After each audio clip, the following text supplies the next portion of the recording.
ఏంటేవో తెగ రాసేస్తున్నానని చూస్తున్నారా? ఏం కాదండి, న్యూ ఇయర్ రిజల్యూషన్స్ అయితే రాసుకుంటున్నా. మీరు రాసుకున్నారా న్యూ ఇయర్ రిజల్యూషన్స్ అనేవి? అండ్ నేనేంటంటే ఎటువంటి మనిషిని అంటే ప్రతి సంవత్సరం కూడా న్యూ ఇయర్ రిజల్యూషన్స్ అనేవి రాసుకుంటాను. ఎలా అయినా సరే ఈ సంవత్సరం ఖచ్చితంగా వీటిని నేను ఫాలో అవుతాను అండ్ నన్ను నేను చాలా ఏంటంటారు మంచిగా చేంజ్ చేసుకోవాలనుకుంటాను. కానీ నెక్స్ట్ డేని ఈ బుక్ ఎక్కడో పెట్టి మర్చిపోతాను. ఇంకంతే నా రిజల్యూషన్స్ కూడా గంగలో కలిసిపోతాయి. మీరు కూడా ఇటువంటి వ్యక్తి అయినా, ఇన్ కేస్ ఇలాంటి వ్యక్తి అయితే కనుక please do like and subscribe to our channel. నా పేరు వచ్చేసి Lalitha and welcome to Chinnis general channel. కానీ ఈ 2026 లో నేను ఎలా అయినా సరే ఇంతకు ముందు చెప్పినట్టుగా కాకుండా నన్ను నేను మార్చుకోవాలని చెప్పేసి చాలా చాలా స్ట్రిక్ట్ గా అయితే అనుకుంటున్నాను అనమాట. దీనికోసం నేను ఈ 2026 లో ఒక 20-30 రిజల్యూషన్స్ కాకుండా 2026 లో ఆ 6 ఏదైతే చివరి నెంబర్ ఉందో దాన్ని తీసుకొని దాన్ని ఇన్స్పిరేషన్ గా తీసుకొని ఓన్లీ 6 రిజల్యూషన్స్ అయితే రాసుకున్నాను అనమాట. అండ్ ఈ రిజల్యూషన్స్ ని నేను ఒక్కొక్క దాన్ని కూడా చాలా అంటే చాలా స్ట్రిక్ట్ గా అయితే ఫాలో అవ్వాలనుకుంటున్నాను. అండ్ ఫాలో అయ్యి ఖచ్చితంగా నన్ను నేను మార్చుకోవాలనేసి అనుకుంటున్నాను. ఎందుకని అంటే కనుక ఇప్పటి వరకు నేను తీసుకున్న రిజల్యూషన్స్ అన్నిటినీ కూడా నేను చాలా లైట్ గా అయితే తీసుకున్నా. అండ్ మీరు ఏ విధంగా రిజల్యూషన్స్ ఒకవేళ తీసుకుంటే కనుక వాటిని ఎలా అమలు చేసేవారు అనేది కూడా మీరు కింద కమెంట్ సెక్షన్ లో కమెంట్ చేయండి. మీ ఎక్స్పీరియన్స్ ద్వారా నేను కూడా చాలా చాలా నేర్చుకున్న దాన్ని అవుతాను. ఆల్రెడీ కొంతమంది చక్కగా ఒక డైరీ అనేది పెట్టుకొని నీట్ గా అందరూ రాసుకొని చక్కగా ఫాలో అవుతారు కదా. అలాంటి వాళ్ళు మీ యొక్క సక్సెస్ స్టోరీ అనేది మాకు కమెంట్ సెక్షన్ లో కమెంట్ చేయండి. మా లాంటి బద్దక రత్నాలు ఎవరైతే ఉన్నారో వాళ్ళకైతే చాలా చాలా యూస్ఫుల్ గా అయితే అనిపిస్తుంది అనేసి నేనైతే అనుకుంటున్నా. అండ్ నా రిజల్యూషన్స్ ఏంటో ఆ 6 కూడా నేను ఫటాఫట్ చెప్పేస్తాను అనమాట. అందులో మీకు బుక్ లో కనిపిస్తుందా? ఫస్ట్ వచ్చేసి ఏంటంటే వేకప్ ఎర్లీ. నాకు ఉన్న one of the most defect ఏంటంటే ఎర్లీ మార్నింగ్ నిద్ర లేవలేకపోవడం. నేను ఎటువంటి మనిషిని అంటే రాత్రి అర్ధరాత్రి 2-3 వరకు కూడా నేను వర్క్ చేయమన్నా చేస్తాను, అలాగే చదువుకోమన్నా చదువుకుంటాను. కానీ ఎర్లీ మార్నింగ్ లేచి చదువుకోమంటే ఒక్కసారి కూడా నా లైఫ్ లో ఇప్పటి వరకు అది జరగలేదనమాట.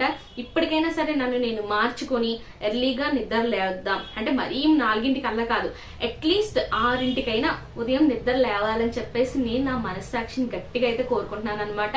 అండ్ ఇది నా విజన్ బోర్డ్ లో కూడా రాసుకున్నాను. ఎవరైనా నా విజన్ బోర్డ్ వీడియో కనుక చూడకపోతే చూడండి, అందులో ఉంటది. సో వేకప్ ఎర్లీ ఏదైతే ఉందో అది నాకు one of the most important thing అనమాట. ఎందుకంటే మాలాంటి వాళ్ళం ఎలాంటి వాళ్ళం అంటే నైట్ ఔల్స్ అనమాట. మేము ఫుల్ గా నిద్రపోతాం.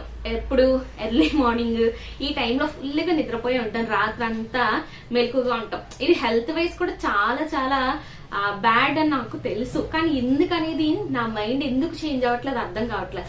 కానీ ఈ 2026 లో మాత్రం నేను చాలా గట్టిగా తీసుకున్న నిర్ణయం ఏంటంటే పొద్దున్నే నిద్ర లేవడం. ఎందుకంటే ఈ పొద్దున్నే నిద్ర లేకపోవడం వల్ల ఏమవుతుందంటే నేను లేచేసరికి సగం రోజు అయిపోతుంది అండ్ నేను చేయాలనుకున్న పనులన్నీ కూడా పోస్ట్ పోన్ అయిపోతున్నాయి అండ్ నేను చదవాలనుకున్నది కూడా నేను చదవలేకపోతున్నాను. కాబట్టి ఫస్ట్ రిజల్యూషన్ ఏదైనా ఉంది 2026 లో నేను 100% మార్చుకోవాల్సింది ఏదైనా ఉందంటే త్వరగా నిద్ర లేవడం. నాతో పాటు మీలో ఎవరైనా సరే ఇటువంటి ప్రాబ్లం ఫేస్ చేస్తే త్వరగా నిద్ర లేవలేకపోవడం అనేది ఉంటే కనుక కింద కమెంట్ సెక్షన్ అయితే కమెంట్ చేయండి. అండ్ సెకండ్ వన్ వచ్చేసి వెయిట్ లాస్. అసలు నేను హైదరాబాద్ వచ్చిన తర్వాత బిర్యానీలు తిని తిని తిని ఎంత వెయిట్ గెయిన్ అయిపోయానంటే ఇంచుమించు 65 కిలోస్ వరకు కూడా నేను వచ్చేసాను అనమాట. అయితే ఇప్పుడు నేను మాత్రం ఎలా అయినా సరే వెయిట్ లాస్ అవ్వాల్సిందే అనేసి అనుకుంటున్నాను.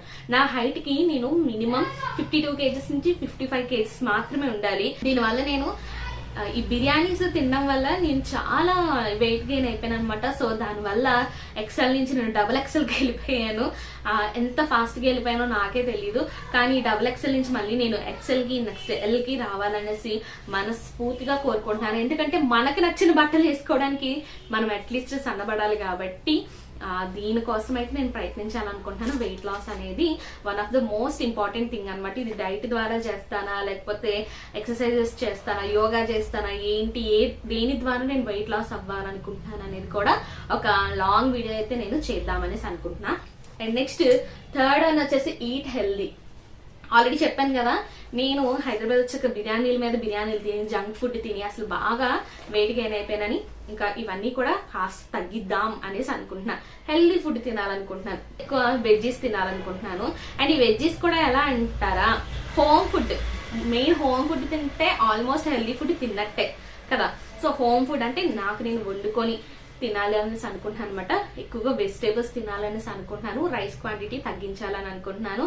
అండ్ ఎటువంటి హెల్త్ ఫుడ్ హ్యాబిట్స్ అనేవి నేను మార్చుకున్నాను అనేది కూడా నేను ఖచ్చితంగా త్వరలో అప్డేట్ అయితే చేస్తాను. అండ్ ఫోర్త్ వచ్చేసి చాలా important, be active and stop being lazy. నాకు అసలు ఎంత బద్ధకం అంటే కనీసం నాకు దాహం వేస్తుంటే నేను వాటర్ తెచ్చుకోవడానికి కూడా నేను 10 సార్లు ఆలోచించి ఇప్పుడు లేవాలా అన్నంత బద్ధకం వచ్చేస్తుంది అనమాట. సో ఈ బద్ధకాన్ని తగ్గించి నేను యాక్టివ్ గా అయితే ఉండాలని అనుకుంటున్నాను అనమాట. మనం ఎప్పుడైతే యాక్టివ్ గా ఉంటామో ఆటోమేటిక్ గా మనలో మంచి ఎనర్జీ అనేది ఫ్లో అవుతుంది.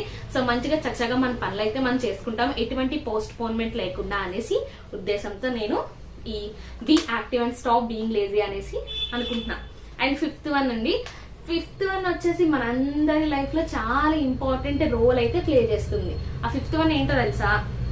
Read more. ఎంత చదివితే అంత జ్ఞానం మన మైండ్ లోకి వెళ్తుంది. ఓన్లీ చదువుకుంటే మనకు జ్ఞానం వచ్చేస్తుందా అంటే కాదు. మాలాంటి ఇప్పుడు ఎవరైతే డిఎస్సి ఆస్పిరెంట్స్ ఉన్నారో, అంటే గవర్నమెంట్ జాబ్స్ కి ప్రిపేర్ అవుతున్న వాళ్ళు, కాంపిటేటివ్ ఎగ్జామ్స్ కి ప్రిపేర్ అవుతున్న వాళ్ళందరికీ కూడా ఇది వర్తిస్తుంది అనమాట. ఎంత చదివితే అంత మంచిది. సో ఇప్పుడు మాకు కూడా లేటెస్ట్ గా నోటిఫికేషన్ అయితే రాబోతుందంట.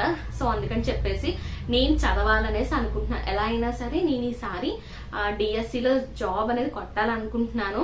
సో ఇన్ కేస్ ఇది ఒక షార్ట్ టర్మ్ గోల్ నాకు, కానీ లాంగ్ టర్మ్ గోల్ కూడా ఏంటి అంటే నేను ఎలా అయినా సరే బాగా చదివిన తర్వాత నేను జాబ్ అనేది కొట్టాలనేసి అనుకుంటున్నాను. టీచర్ అనేది ఒక ప్రివిలేజ్డ్ జాబ్ గా అయితే నేను ఫీల్ అవుతాను అనమాట. అందుకని చెప్పేసి ఎంత చదివితే నాకు అంత మంచిదని చెప్పేసి రీడ్ మోర్ అనే ఒక రిజల్యూషన్ అయితే తీసుకున్నాను. అండ్ సిక్స్త్ వన్ అనేది చాలా ఇంపార్టెంట్, బీ పాజిటివ్. నేను ఎలాంటి దాన్ని అంటే ఏదైనా చిన్న ఇన్సిడెంట్ జరిగినా కూడా దాన్ని చాలా ఇంకా నెగటివ్ గా ఇది ఎందుకు ఇలా జరిగింది, ఇది ఎందుకు నాకే జరుగుతుంది, ఇది ఇలాగే అవుతుంది, ఇంకెప్పుడు ఇంతే, ఈ రకంగా ఆలోచిస్తూ ఉంటాను అనమాట. సో కొంచెం అందులోంచి బయటకు వచ్చి పాజిటివ్ ఏం జరిగినా సరే ఓకే ఇది ఇలా జరిగిందా, ఓకే దీని నుంచి ఇది నేర్చుకున్నానా అని చెప్పేసి పాజిటివ్ మైండ్ తో ఉందామనేసి అయితే అనుకుంటున్నాను అనమాట. సో ఇవన్నీ నేను తీసుకున్న న్యూ ఇయర్ రిజల్యూషన్స్. మీకు ఏమనిపించాయి? అక్క ఇవి చాలా సింపుల్ అక్క అనేసి మీరు అనుకుంటున్నారేమో. సింపుల్ అనేసి మనకు అనిపిస్తుంది, కానీ వాటిని పాటించడంలో ఉండే కష్టము ఎవరైతే ఇవి ఫాలో అవ్వట్లేదు వాళ్ళకే తెలుసు. నాకైతే ఇవి చాలా కష్టమైన రిజల్యూషన్స్, ఎందుకంటే వీటిలో ఏది కూడా నేను సరిగ్గా పాటించట్లేదు అనమాట. గడిచిన ఒక 2 years నుంచి కూడా నేను అసలు ఇందులో ఏది కూడా సరిగ్గా పాటించట్లేదు.